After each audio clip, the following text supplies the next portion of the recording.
ये universal truth है कि 10-15 टाइम रिवीजन होती है। मैं अपने क्लास स्टूडेंट को ईच एंड एवरी ईयर इस स्ट्रेटजी के माध्यम से प्रिपेयर करा करके बोर्ड एग्जामिनेशन में 99 और 100 टाइम लग जाती है। तो ये सारे स्टूडेंट से होते हैं और इसी स्ट्रेटजी को अडॉप्ट करते हैं। Dear student, like my previous experience, I want to explain some most efficiency and evident methodology for you, which will prove place for you in coming examination. और ये है क्या? Dear student, मैंने इसका नाम दिया सुपर रिवीजन कॉन्सेप्ट। और इस सुपर रिवीजन मेथड में कैसे अडॉप्ट करेंगे, 15 टाइम रिवीजन कैसे कर लेंगे? Dear student, इसको मैंने डिवाइड किया है 3 स्टेजेस में। Super revision methodology divided in 3 stage.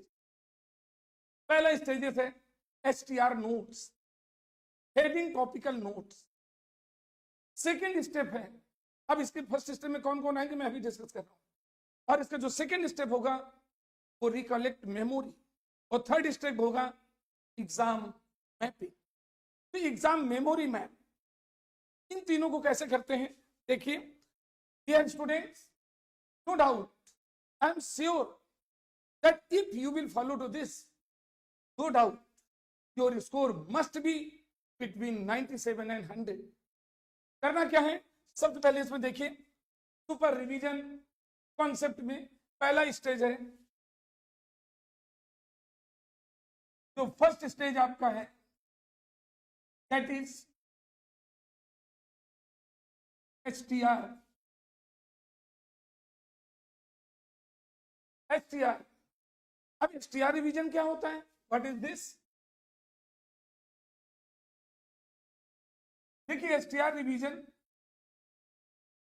ये जो STR रिवीजन पहले स्टेज में आया, we have divided in 3 part.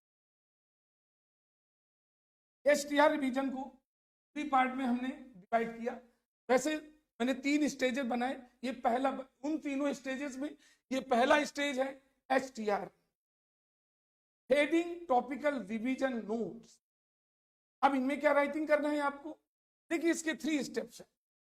इसका पहला स्टेप है, समझिए बहुत अच्छी तरह से, it becomes most and most helpful, क्योंकि आपको लग रहा है क्या पढ़ें क्या ना पढ़ें, टाइम कम है, यदि हम प्रीवियस जो मिस्टेक कर चुके हैं फिर ऐसा ना हो जाए, और ये सोच आपकी प्रिपरेशन से क्या कर रही है, दूर ले जा रही है, आपको अट्रैक्ट करने की बजाय रिपेल कर रही है। आप अपने सब्जेक्ट से, आप अपने टॉपिक से कंटिन्यू अट्रैक्शन की बजाय रिपल्सन की ओर मूव कर रहे हैं। बेटा इसमें देखिए, ये जो पहले स्टेज तो मैंने बोला सुपर रिवीजन मेथड, उसका पहला स्टेप है ये, और दैट इज STR नोट्स। अब STR नोट्स को मैंने 3 पार्ट में डिवाइड किया। पहला इसका पार्ट क्या है,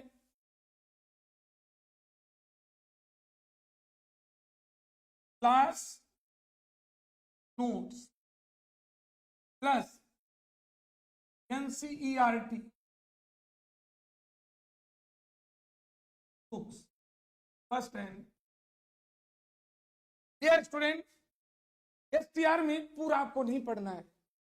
मैंने जो ब्लॉग स्टडी किया, ब्लॉग स्टडी स्ट्रेटजी है, वो केवल जानते हो क्या है, जो मैंने पहले वीडियो शेयर कर रखे हैं, वो सुपर रिवीजन मेथोडोलॉजी में नहीं है।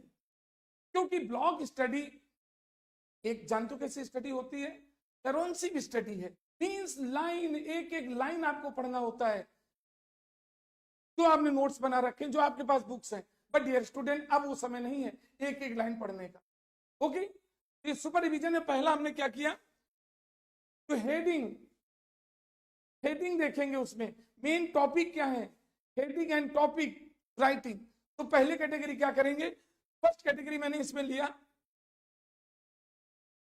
आपको नोट्स क्या देखना है, class notes and NCERT book. Means I hope आप जिससे भी पढ़ रहे थे, जिस कोचिंग में पढ़ रहे थे, ऑनलाइन पढ़ रहे थे, सेल्फ स्टडी कर रहे थे, मींस आपने नोट्स तैयार किए होंगे। क्योंकि नोट्स जो तैयार किए जाते हैं, उस सबसे बड़ी प्रॉपर्टी आपकी होती है, सबसे ज्यादा वो आपकी हेल्प करते हैं, राइट। तो क्लास नोट्स आपके हैं, आपने बना रखा है, टीचर ने बड़ी मेहनत करके बनाया है, जहां भी जिससे भी पढ़ रहे थे, यदि अवेलेबल है और नहीं है तो आप एनसीईआरटी बुक दोनों वॉल्यूम फर्स्ट एंड सेकेंड, और उनमें जितने भी आप पेज ले लीजिए, एक रजिस्टर पेज ले लीजिए और उनमें चैप्टर पहले ऑर्गेनिक ले लीजिए, और ऑर्गेनिक में जितने चैप्टर्स हैं उन चैप्टर के मेन जो हेडिंग्स हैं, जो टॉपिक हैं, वो टॉपिक लिखते जाइए, टॉपिक सारे लिखते जाइए। आप ये जो नोट सामने रखे होंगे और आपकी एनसीईआरटी बुक होगी, उनके टॉपिक लिखते जाइए, ऑर्गेनिक के सारे टॉपिक लिख डालिए, केवल हेडिंग लिखनी है उनकी, पूरा मैटर अंदर का नहीं लिखना, हेडिंग लिखनी है केवल, ठीक है। ऑर्गेनिक हो गया, इनऑर्गेनिक हो गई और फिजिकल हो गई, ओके। इनको सारे एक पेजेस को लेकर पेजेस में सारे हेडिंग लिखते चले जाएंगे, और हेडिंग लिखते समय एक माइंड करते जाएंगे, रिकॉल करते जाएंगे उसके अंदर मैटर क्या है, एक नजर डालते जाएंगे। और इस वर्क में मैक्सिमम जो आपको समय लगेगा दैट इज 4 आवर्स। 4 आवर्स में ये एचटीआर नोट्स का पहला स्टेप था, समझ गए, सबके समझ में आ गया होगा। क्लास नोट्स और एनसीईआरटी बुक आप सारी हेडिंग नोट कर, और अंदर का मैटर जो एक बार देखते चले जाइए, रिकॉल करते जाइए, ताकि आपकी मेमोरी में रिफ्लेक्ट होता है, ओके। इसका जो सेकेंड स्टेप है एचटीआर नोट्स का, सेकेंड स्टेप में क्या करेंगे, क्योंकि आपका न्यूमेरिकल भी है, न्यूमेरिकल पार्ट है, न्यूमेरिकल पार्ट फिजिकल के चैप्टर चाहे इलेक्ट्रोकेमिस्ट्री हो या सॉल्यूशन हो या केमिकल काइनेटिक्स, उन्हें बहुत सारे न्यूमेरिकल्स होते हैं, ओके। तो सारे एक एक न्यूमेरिकल लगाने का समय नहीं है, नहीं रिवीजन कर पाएंगे, एक एक न्यूमेरिकल लगाते चलेंगे पढ़ेंगे, नहीं हो पाएगा।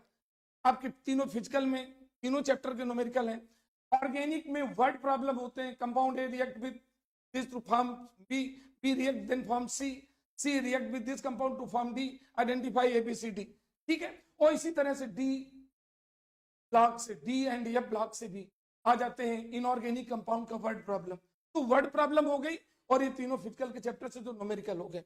तो उसके लिए क्या करना है, टीएनआर नोट, इसका सेकंड टॉपिक दिया हमने टीएनआर। टीएनआर में क्या है बेटा, इंडिविजुअल न्यूमेरिकल नहीं आपको करना है, एक एक न्यूमेरिकल करते चले जाएंगे, परेशान हो जाएंगे। तो आप टॉपिक का नोट देखेंगे, इस टॉपिक से रिलेटेड कौन कौन न्यूमेरिकल हैं, उनमें सिर्फ देखते जाएंगे।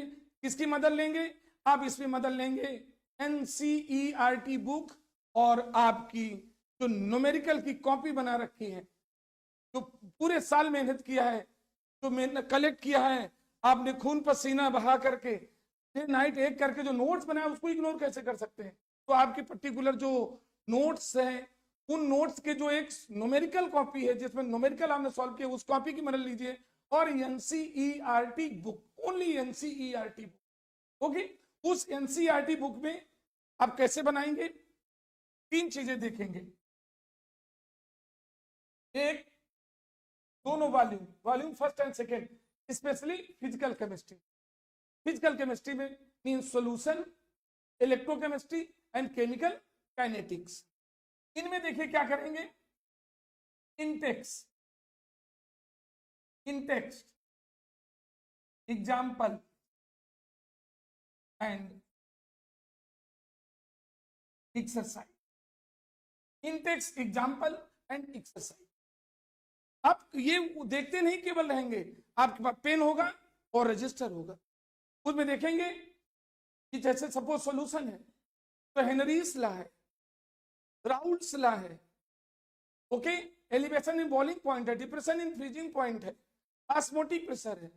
तो इनसे रिलेटेड कौन कौन से न्यूमेरिकल हैं जो मोस्ट इफेक्टिव न्यूमेरिकल हैं, तो उसमें क्या करेंगे, बुक्स आपके सामने रखी होंगी, ठीक है, उनमें आप रिकॉल करते जाएंगे। न्यूमेरिकल नंबर ये देखिए न्यूमेरिकल है, उसमें क्या लिख लेंगे रजिस्टर में, अब क्या इसमें हेनरीज लॉ एप्लीकेबल है।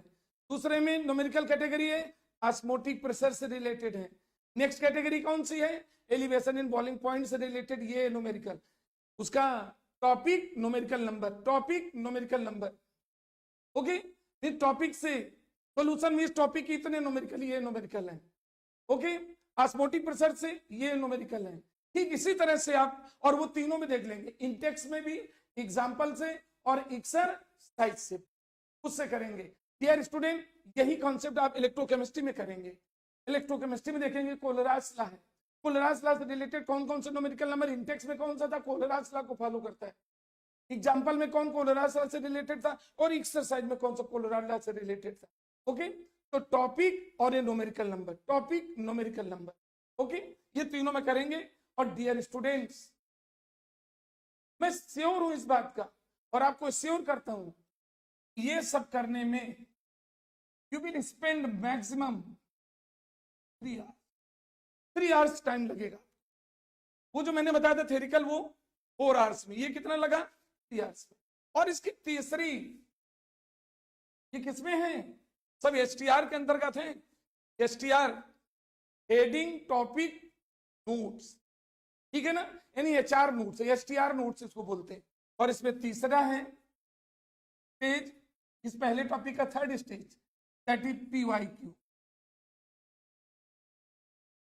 PYQ, I hope everybody know, previous year question. Previous year questions बहुत मदद करते हैं। क्यों? प्रीवियस ईयर क्वेश्चंस ये होते हैं कि तुरंत आपने देखा, पता लग गया कि आप बोर्ड एग्जामिनेशन में बैठे, जैसे उस क्वेश्चन पे नजर डाल रहे हैं, उस क्वेश्चन में कंसंट्रेट कर रहे हैं, उस क्वेश्चन के सॉल्विंग स्टेप देख रहे हैं। It means you are directly indirectly taking part in concern board examination, right. और उसमें भी इसी तरह से देखना है।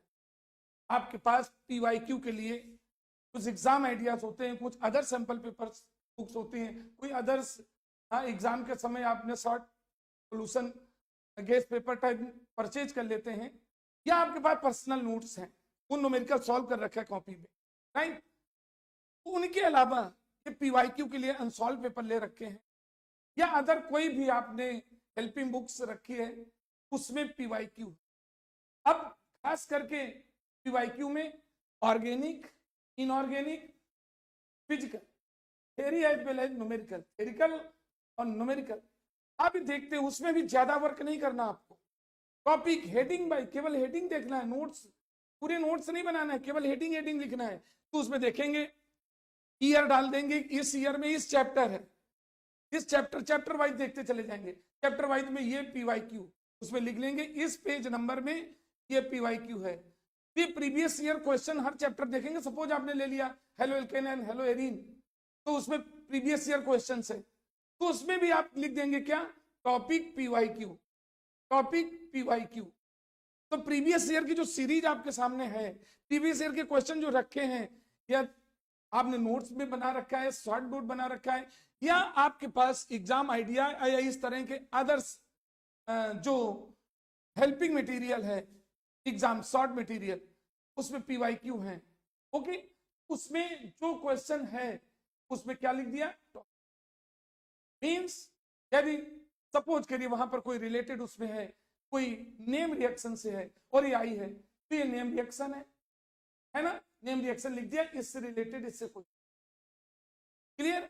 यदि आपका डिफरेंस है, तो डिफरेंस है पीवाईक्यू का, तो उसमें भी टॉपिक लिखा है, ये पीवाईक्यू इस ईयर का है। तो जो आप यहाँ सॉर्ट आउट कर रहे थे, ये टॉपिक लिखते चले जा रहे थे, उनमें सॉर्ट पीछे क्या लिख देंगे, हेडिंग का नाम लिया पीवाईक्यू, ईयर का नाम लिख दिया, ये 23 में था, ये 21 में था, ये 19 में था। तो ये जो सिलेक्शन कर रहे थे, ये जो टॉपिक लिखते चले जा रहे थे सभी चैप्टर के, केवल टॉपिक हेडिंग हेडिंग लिख रहे थे और कुछ नहीं लिख रहे थे। उनमें आप बीच कॉमन लगा करके या एक ब्रैकेट में उसी के साथ लिख दिया इस ईयर। इट मींस आप नजर डालते चले जाएंगे तो ये भी आएगा इस टॉपिक से रिलेटेड, या ये कंसर्न न्यूमेरिकल, या ये इंटर कन्वर्जन, या ये रीजनिंग, ओके, या ये आईपैक नेम, या डिस्टिंग्विश अमंग कंपाउंड, ये इस ईयर में था। और ये पीवाईक्यू को इसे हेडिंग एचटीआर नोट्स में मैक्सिमम आपको टाइम लगेगा 2 आवर्स, ओके। तो डियर स्टूडेंट, टोटल टाइम इसमें कितना स्पेंड किया, 4, 3, 7 और 2, 9 आवर्स। ये 9 आवर्स में आपने एचटीआर नोट्स तैयार कर लिया। एक बार फिर मैं कह रहा हूं, एचटीआर नोट्स में डियर स्टूडेंट्स पूरे नोट्स नहीं लिखना है, डिफिनीशन नहीं लिखना है, केवल हेडिंग हेडिंग लिखना है, उनकी हेडिंग लिखना है, नजर अंदर डालते चले जाना, हेडिंग लिखना है। उन्हीं हेडिंग के पीछे ही आप न्यूमेरिकल में भी, इंटेक्स एग्जांपल एक्सरसाइज में भी टॉपिक के नाम लिख दिया न्यूमेरिकल के साथ ही, बुक में लिख दिया, सोल्यूशन बुक में उसमें भी लिख दिया टॉपिक के नाम, और वहीं साथ में लिख दिया ये प्रीवियस ईयर को में था, एग्जाम में आया हुआ ईयर लिख दिया, या PYQ लिख दिया, केवल PYQ, आपको पता चल गया प्रीवियस ईयर क्वेश्चन एग्जाम में आया हुआ ही है, राइट। ये सॉर्ट आउट कर दिया, तो PYQ भी आ गया, न्यूमेरिकल के भी हेड्स आ गए, टाइटल, और आपके थ्योरिकल के भी आ गए। थ्योरिकल में आपके नेम रिएक्शन भी आ गए, ऑर्गेनिक में कंपाउंड डिस्टिंग्विश करने वाले भी आ गए, इंटर कन्वर्जन भी आ गई, रीजनिंग भी आ गई, और 1-2 क्वेश्चन मैकेनिज्म के आते हैं, ठीक है। क्योंकि आपको याद रखना चाहिए 25%, डियर स्टूडेंट, आपके एग्जाम में न्यूमेरिकल का जो वेटेज होगा वो मैक्सिमम 25% होगा, राइट। तो ये पहला स्टेज आपने पूरा किया, this is the first stage. ये ए लिखा था, ये एसटीआर नोट्स माने हेडिंग नोट्स, 3 चीजें देखा, पहले में क्लास नोट और एनसीईआरटी के, दूसरे में न्यूमेरिकल के लिए इंटेक्स एग्जांपल और एक्सरसाइज से, और तीसरे में PYQ, ओके। अब इसका देखिए सेकंड जो स्टेज है, ये फर्स्ट स्टेज था, second stage, dear student, second stage होता है रिकलेक्ट मेमोरी।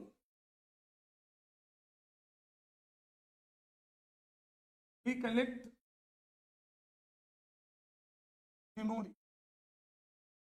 अब रिकलेक्ट मेमोरी क्या करेंगे, मींस हमने हेडिंग तो लिख लिया, 9 आवर्स समय बर्बाद हुआ, 9 आवर्स समय उसमें स्पेंड किया, और टोटल 9 आवर्स में डियर स्टूडेंट सब कुछ आपकी आंखों के साथ।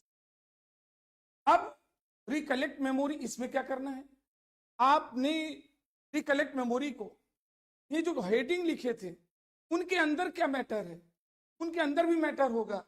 जैसे मैंने टॉपिक फर्स्ट लिखा था, है ना, पहला चैप्टर था, हमने लिया सॉल्यूशन, फर्स्ट चैप्टर है, फर्स्ट चैप्टर में ये देखा इसमें टॉपिक है हेनरीज लॉ था, उसके अंदर एक न्यूमेरिकल था, फिर एक एप्लीकेशन था, फिर एक डिसीज भी थी, तो एक डिसीज से रिलेटेड क्वेश्चन आ सकता है, एक उसका एप्लीकेशन से रिलेटेड क्वेश्चन आ सकता है, या एक उसके न्यूमेरिकल आ सकते हैं।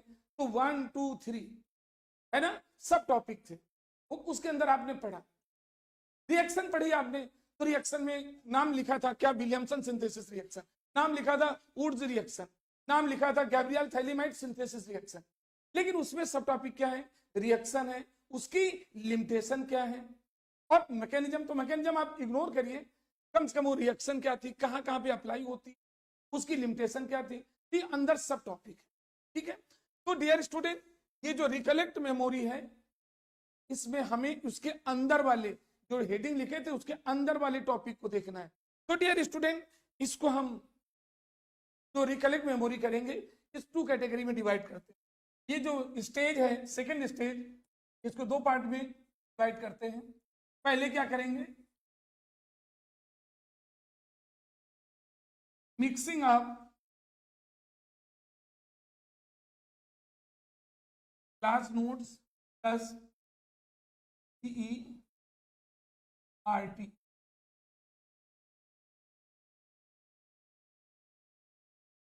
ये पहला काम किया। पहला वर्क देखते जाइए, जो मैंने बताया, आपने 60 नोट बना रखे, अपने अनुसार बना रखे, नहीं बना रखे हैं, इसमें मैं पूरे नोट्स लिखने की बात नहीं कह रहा हूं, HTR जो आपने बनाए थे, हेडिंग लिखे थे, तो उसमें देखिए इतना जरूरी नहीं होता है कि वो जो आपने नोट्स बना रखे उसमें चैप्टर का सब कुछ आ जाए, तो कुछ मिसिंग उसका है, कुछ उससे जोड़ेंगे, तो आप बुक सामने रख लेंगे, एनसीईआरटी दोनों वॉल्यूम रख लेंगे, आपने नोट्स बनाए उसको रख लेंगे, और इन दोनों को मिक्स कर देंगे, कुछ उसमें नहीं होगा तो उसमें दिया होगा, जो उसमें नहीं होगा तो उसमें दिया होगा, कुछ आपने इंटेक्स एग्जाम्पल एक्सरसाइज उसमें, इन दोनों को मिक्स किया, PYQ इन सबको मिक्स किया, और मिक्स करने के बाद एक चीज देखेंगे कि उसके अंदर के टॉपिक में भी नजर डालेंगे, अंदर के टॉपिक में जाएंगे। एग्जाम्पल के तौर पर दोनों नोट्स, जैसे हेडिंग आपने क्या डाली थी, हेडिंग आपने डाला कोलिगेटिव प्रॉपर्टीज, तो कोलिगेटिव प्रॉपर्टीज में अंदर सब टॉपिक में जा रहे हैं, सब टॉपिक कोलिगेटिव प्रॉपर्टीज में है, ऑस्मोटिक प्रेशर है, एलिवेशन इन बॉइलिंग पॉइंट है, डिप्रेशन इन पॉइंट है, और लोअरिंग इन वेपर प्रेशर है, ये सब टॉपिक है। अब आपको पूरा नहीं पढ़ना है, लिखना नहीं है, आप पढ़ चुके हैं, थॉरोली रिवाइज कर चुके हैं, प्रिपेयर है, लेकिन कहते हैं एक बार हमें देखना है।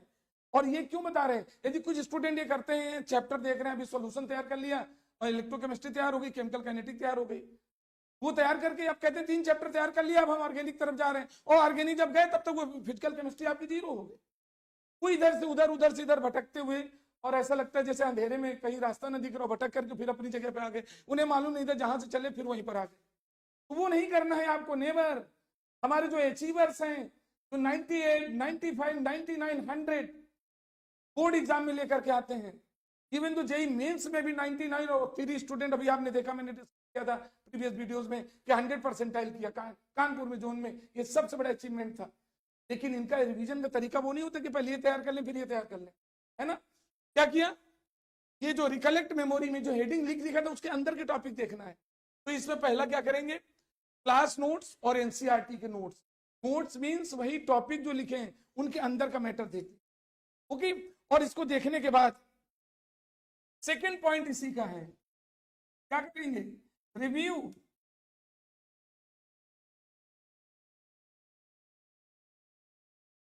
रिव्यू ऑफ HTR, तो HR नोट्स थे, HTR नोट्स थे, यानी जो हेडिंग लिखा था उनको क्या करेंगे, रिव्यू करेंगे। रिव्यू मीन समझ रहे हैं ना, कि अंदर के टॉपिक को देखेंगे। पूरा लर्न नहीं करना, लर्न तो पहले कर चुके हैं, आपने लिखा, सोचा ये टॉपिक हेडिंग उसके अंदर ये होगा, बैठ करके अपने मेमोरी को रिकॉल कर रहे हैं। और मेमोरी रिकॉल करते समय एक चीज ध्यान रहे, उसके अंदर का जो मैटर है ये रिफ्लेक्स होना चाहिए, है ना। आपके माइंड में फ्लैशिंग आनी चाहिए कि इसमें यहां तक था, हमने यहां तक पढ़ रखा था। केमिकल काइनेटिक में यदि पढ़ रहे हैं तो केमिकल काइनेटिक में फर्स्ट ऑर्डर रिएक्शन पढ़ा, तो फर्स्ट ऑर्डर रिएक्शन उसमें लिखा है, तो उसके तुरंत आपका फ्लैश होगा कि फर्स्ट ऑर्डर रिएक्शन में तो केमिकल काइनेटिक्स भी होता है, हाफ लाइफ टर्म्स में भी केमिकल काइनेटिक होता है, उसका ग्राफिकल रिप्रेजेंटेशन भी होता है। और फर्स्ट ऑर्डर में क्या बताया कि जितने रेडियो एक्टिव डिसइंटीग्रेशन है वो फर्स्ट ऑर्डर रिएक्शन में ही काउंट होते हैं। और आपको ये देखना है, यदि रिएक्शन गैसियस स्टेट में है तो उसके लिए फर्स्ट ऑर्डर रिएक्शन का काइनेटिक डिफरेंस होता है, डिफरेंट होता है। ये क्या करेंगे, कंटिन्यूअस रिकॉल करेंगे, क्योंकि रिकॉलिंग मेथड जो होता है आपके अंदर के मैटर को एवरग्रीन कर लेगा। और डियर स्टूडेंट, जब ये रिवीजन करते जाएंगे, जो कॉम्प्लिकेटेड चीजें तुम्हें याद नहीं आ रही थी, continuous revision, many times revision, 10 to 15 time revision, ये वो चीज है जो आपके कॉम्प्लिकेटेड प्रॉब्लम को एवरग्रीन कर देती है। जब एग्जाम में बैठेंगे बार बार वही नजर आएगा और आप बहुत स्ट्रांगली अटेम्प्ट करते चले जाएंगे। बट डियर स्टूडेंट, ये आपको रिकॉल करने में मींस हेडिंग देखा, उसके अंदर का बैठ कैसे सोच रहे हैं, रिकॉल कर रहे हैं कि क्या क्या था। हो सकता है उसमें बहुत सारे टॉपिक रिकॉल मेमोरी में ना आ पाए, तो आप तुरंत उसी समय जो नहीं रिकॉल में आ पा रहे थे, तुरंत बुक सामने आपके रखी चारों तरफ। ये नहीं ढूंढना है कि बुक कहाँ ढूंढे, कहाँ रखी है, सब आपके सामने होनी चाहिए, ओके। तुरंत आप उसी समय खोल करके अंदर देखिए क्या टॉपिक था, क्या गड़बड़ था, है ना। इसको बोलते हैं क्या, recall memory, review in memory. कोई न्यूमेरिकल है तो न्यूमेरिकल का ध्यान गया, केमिकल काइनेटिक्स से था तो आपने देखा था, एक न्यूमेरिकल ऐसा भी था, तुरंत माइंड आएगा।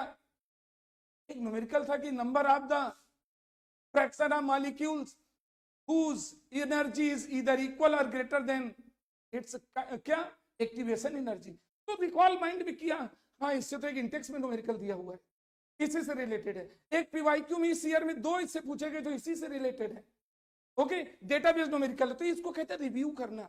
जब नहीं आ रहा है फिर उसको देखिए, फिर उसको देखो, ये एक साथ जाएगा, ऑर्गेनिक के सारे चैप्टर, इनऑर्गेनिक के सारे चैप्टर और फिजिकल के सारे चैप्टर। तो ये जब रिकॉल कर रहे होंगे मेमोरी में, जहां गड़बड़ कर रहा है, मिसिंग कर रहा है, उस समय अपने पेशेंस को बिल्ड करिए।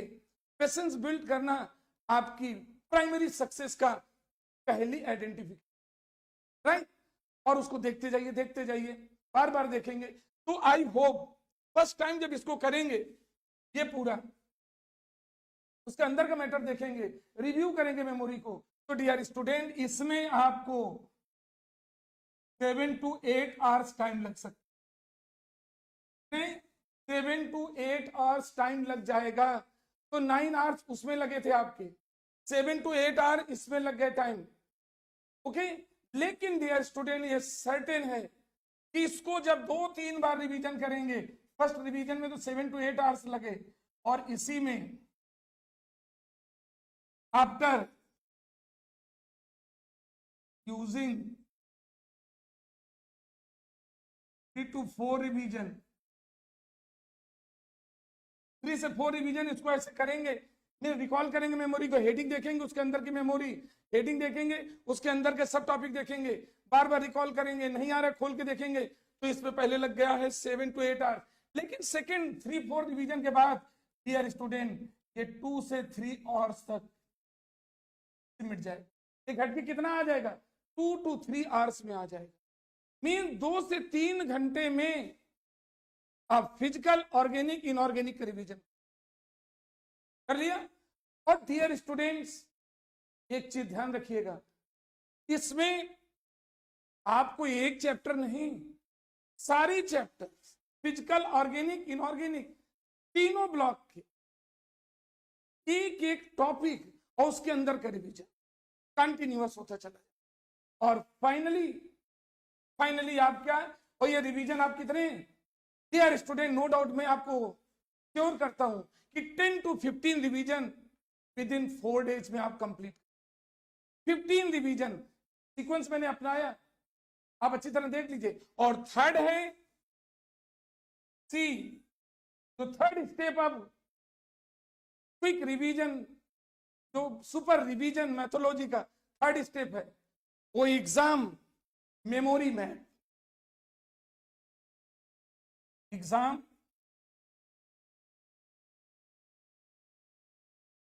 Memory map.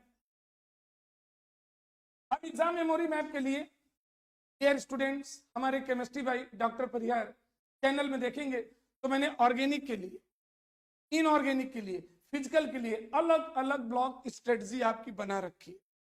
ओके, कि इसमें कौन से टॉपिक पहले देख लें, नेम रिएक्शन में क्या क्या देखना है हमें, compound distinguish between the compound in organic compound में जो सबसे इंपॉर्टेंट चीज ये भी होती है कि प्राइमरी, सेकेंडरी, टर्सरी अल्कोहल में डिफरेंस बताइए, प्राइमरी अमाइन और एनिलीन के भी डिफरेंस बताइए, एथेनॉल और मेथेन ये डिफरेंसेस कौन कौन से हैं, ठीक है, इंटर कन्वर्जन मेन कौन से हैं, रीजनिंग किसकी आ सकती है, रिएक्शन की लिमिटेशन किसकी पूछी जा सकती है, प्रिपरेशन प्रोसेस में किसकी सबसे ज्यादा इफेक्टिव है, ओके, और वर्ड प्रॉब्लम किस चैप्टर ज्यादा आने की उम्मीद है, केस बेस्ड क्वेश्चन ऑर्गेनिक में किससे ज्यादा आ सकते हैं, फिजिकल में कौन सा सेल ज्यादा इंपॉर्टेंट है, किन न्यूमेरिकल में ज्यादा वेटेज दिया गया है, ये मैंने ब्लॉक प्रिपरेशन स्ट्रेटजी जो बना रखा है ऑलरेडी आप देख सकते हैं मेरे वीडियोस में पड़े हुए। ओके, तो डियर स्टूडेंट्स ये स्ट्रेटजी आपको अप्लाई करने में, ये देखिए जो मैंने आपका चार्ट बनाया एक बार नजर डालेंगे, ये था आपका fast, super revision method, clear. और इससे नो डाउट आप 10 to 15 रिवीजन पूरे सिलेबस को कर लेंगे, क्योंकि चैप्टर पढ़े फिजिकल पहले 2 दिन लगा दिया, फिर 2 दिन ऑर्गेनिक में लगा दिया, और 1 दिन आपके लिए किसका बचा, इनऑर्गेनिक के लिए। पेपर कैसे हो सकता है, प्रिपरेशन आपकी अच्छी नहीं हो सकती है, कॉन्फिडेंस बिल्ड नहीं कर सकता है, और जब ये चीजें वीक रह जाएंगी तो आप कैसे उम्मीद करते हो बेस्ट परफॉर्मेंस होगा। ये मैथोलॉजी आपको अडॉप्ट करना है, याद रखना। STR पहले 1 मिनट में खत्म किए दे रहा हूं। STR means heading topic revision notes, उसमें सारे चैप्टर के ऑर्गेनिक, इनऑर्गेनिक, फिजिकल के पेज बनाइए, नोट्स लिखते चले जाइए, हेडिंग लिखते चले जाइए। सेकंड 3 पार्ट में डिवाइड करके क्लास नोट, NCERT, फिर PNR, इंटेंस एग्जाम्पल एक्सरसाइज और PYQ। इसमें 9 आवर्स टाइम गया। और इसके बाद दूसरा जो रिकलेक्ट मेमोरी सेकेंड स्टेप था, इसमें नोट्स NCERT के और जो आपने बना रखे नोट्स, क्लास नोट किसी टीचर की मदद से, ऑनलाइन की मदद से, सेल्फ के द्वारा, उनको मिक्स कर दीजिए। और मिक्स करने के बाद दूसरा जो क्या करना है, रिकॉल मेमोरी। उस मेमोरी में आपको बार बार जाना है और देखना है उसमें कि कौन अंदर का टॉपिक छूट रहा है, और छूट रहा है तो तुरंत उसी समय बुक सामने रखे होगी, उसके अंदर चले जाइए। न्यूमेरिकल में भी, ऑर्गेनिक में भी, रिएक्शंस में भी, डिफरेंस में भी, और इनऑर्गेनिक के जो D&F में, और कोऑर्डिनेशन केमिस्ट्री में, ये ब्लॉक में डाल रखा हूं, उनको आप देख सकते हैं, राइट। और फाइनली एग्जाम मैप उससे ले लीजिए। तो इसमें 9 आवर्स उसमें लगे थे, 8 आवर्स इसमें लगे, 9, 8, 17 आवर्स हो गए। और यहां पर जब 2-3 बार रिवीजन इसको कर लेंगे तो मात्र एक रिवीजन के में जानते हो कितना समय लगेगा, 2 to 3 आवर्स, मैक्सिमम 3 आवर्स लगेगा। तो आपके पास dear student total time 75 hours है। टोटल तो 108 आवर्स आते हैं, आज से लेकर के 6 के लास्ट 26 तक 108 आवर्स आते हैं, जिनमें आपके 6 आवर्स सोने के लिए और 2 आवर्स अदर कर दीजिए तो 75 आवर्स बचते हैं। टोटल 75 आवर्स आपके पास हैं। उन 75 आवर्स में पहले आपने जो HR नोट्स बनाए उसमें आपने स्पेंड किया 9 आवर्स, फिर आपके उसके अंदर के टॉपिक पॉइंट देखने में कितने स्पेंड किया 8 आवर्स। ओके, और फिर ये पहले रिवीजन में हुआ देखने के बाद, और जब सेकेंड रिवीजन में 2-3 आवर्स लगेंगे, तो 3 आवर्स में कितने रिवीजन करेंगे। और जितने ज्यादा रिवीजन होंगे डियर स्टूडेंट, जब एग्जाम में बैठेंगे जाकर के, तो आपके अंदर कोई ऐसा वीक पॉइंट नहीं होगा जो वहां पर आपको नर्वस कर सके, जो आपके कॉन्फिडेंस को लूज कर सके। और डियर स्टूडेंट, मुझे उम्मीद है आप बहुत अच्छा परफॉर्म करेंगे, नो डाउट। इसको जरूर फॉलो करिए। वीडियो आपका अच्छा लगा तो अभी तक चैनल सब्सक्राइब न किया हो तो जरूर इसको सब्सक्राइब करिए। Dear student, we are trying to spend a lot of material and tips for your strong level preparation in chemistry, block level preparation in chemistry, super level preparation in chemistry. Best of luck.